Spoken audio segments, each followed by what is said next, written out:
Hi everybody, my name's Lowell, and this is my first attempt at making a movie, so apologies for the fact that the mouth and the pictures don't go together. This isn't because this is done via some crazy satellite, it's because I've got naff equipment.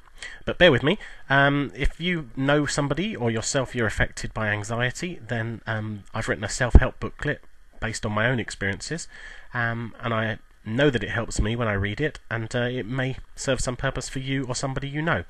It's in 7 chapters. I'd just like to read the first few paragraphs to you, just to make sure the equipment's all working, and if it is, perhaps I can do some more at another time. Okay. Living outside of the comfort zone is what I called it, and I'll read you some of chapter 1. I wrote this last year as I travelled to Australia and back, and much of what I've written was based on experiences I had, but I was able to utilise things that happened in my past and listen to things people have told me. And anyway, waffle, let me read.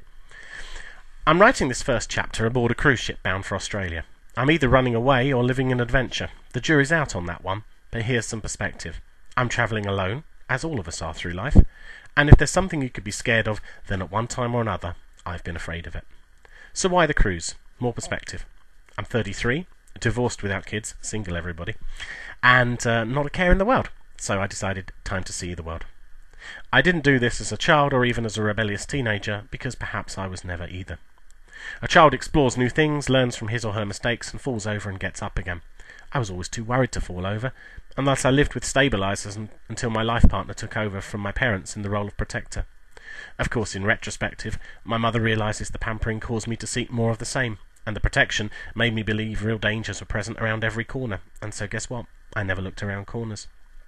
The only reason I'm not agoraphobic is because sometimes my mind can actually deal alone with stress without seeking reassurances from others.